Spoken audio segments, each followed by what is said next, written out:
안녕하세요, 여러분. 오늘은 영재 교육을 어떻게 하면 좋을지 좋은 책을 통해서 설명해 드리고자 합니다. 여러분, 혹시 평균의 종말이라는 책 보셨나요? 이 책은 정말 강추합니다. 우리가 교육 관련해 가지고 열심히 노력하는 것도 중요하지만 효과적인 방법을 찾는 거 되게 중요하죠. 여러분들 아마 학교 다닐 때 공부해 보셔서 잘 아시겠지만 정말 중요한 부분들을 알고 그 방향에서 준비를 하는 것이 되게 중요하잖아요.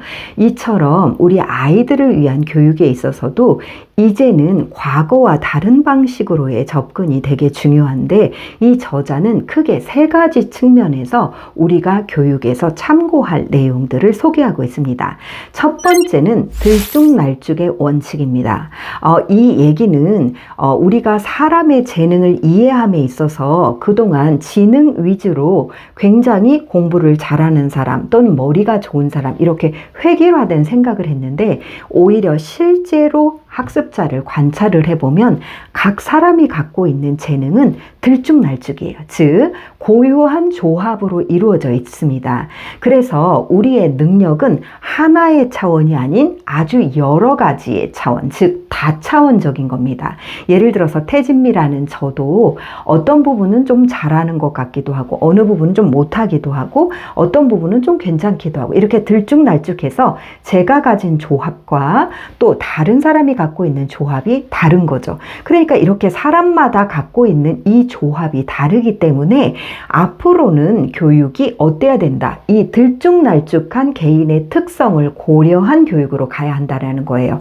그래서 첫 번째 들쭉날쭉의 원칙에서 영재교육에 시사하는 바는 재능 탐색을 해야 한다는 거예요. 즉 고유한 특성을 이해하는 교육을 시행해야 한다는 거죠. 그래서 여러분들이 만약에 우리 아이를 위해서 좋은 교육기관을 찾고자 하신다면 그 교육기관이 우리 아이가 갖고 있는 들쭉날쭉한 고유한 특성을 관찰하려고 하는지, 그 특성에 기반해서 교육과정을 운영하고 이 아이에게 맞는 교육을 시행하고 있는지를 점검해 보시면 중요할 것 같습니다. 둘째, 맥락의 원칙입니다. 우리가 갖고 있는 재능이 굉장히 뛰어난 재능이다 하면 되게 높은 성취를 이룰 것으로 기대하는데, 물론 그렇기도 하겠지만 우리가 갖고 있는 그런 재능은 누군가하고 맥락적으로 이게 반응을 한다라는 거예요. 그래서 여러분도 우리 아이들의 특성을 잘 관찰해 보시면 이 아이가 말하는 것을 굉장히 좋아해요. 말하는 것을 잘하는 아이들 사이에서 그것이 아주 자연스럽고 재능으로 인정되는 그런 분위기 속에서 아이가 성장을 하면 그것이 좋은 강점으로 이해가 되지만, 만약에 말하는 것을 굉장히 가볍게 얘긴다든가 너는 어떻게 남자아이가 이렇게 입이 가벼우냐 이런 식으로 말 잘하는 부분들을 폄하하는 분위기 속에서 산다면 어떻게 될까요?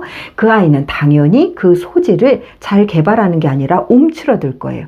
즉 사람의 능력, 사람의 소질이라는 것은 맥락을 따라서 발휘되게 되어 있습니다. 따라서 이 개인은 특정 상황에 대해서 저마다 다르게 반응을 하죠. 좀 더 적극적으로 반응하기도 하고 어떤 아이는 위축이 되기도 합니다. 따라서 우리 아이들을 위해 좋은 교육을 실행하고자 한다면 이 아이가 갖고 있는 특성이 이 환경과 어떻게 상호작용을 하는지 생태학적인 그런 상호작용의 모습을 잘 관찰해 보면서 모든 아이를 위해 좋은 교육기관, 좋은 선생님은 존재하지 않습니다. 우리 아이의 특성을 이해하고 그 아이에 맞는 상호작용을 하는 곳이 좋은 교육기관이고 좋은 선생님인 거죠. 그렇기 때문에 우리가 이상적이기는 하지만 모든 분들이 아이들의 어떤 고유한 특성을 고려해서 맥락적으로 아이가 반응하는 것을 조력해 준다는 것은 어쩌면 좀 어려운 일이기도 해요. 그래서 쉽지는 않지만 적어도 그런 부분들을 노력하는 모습들을 우리가 지향해야 한다는 것이죠.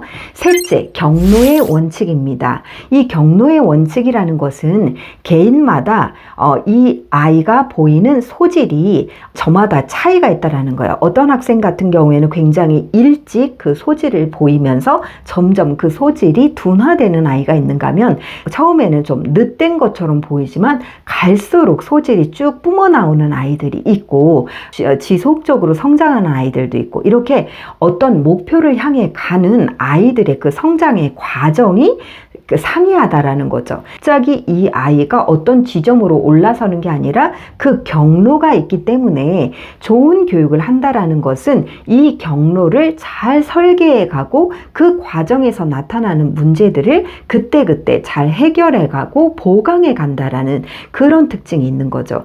오늘 여러분들에게 이런 영재교육적인 중요한 특징들에 대해서 설명드렸는데요.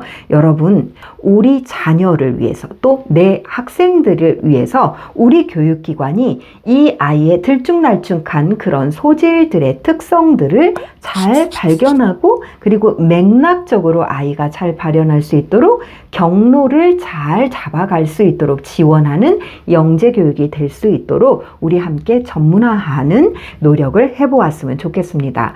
오늘도 경청해 주셔서 감사합니다.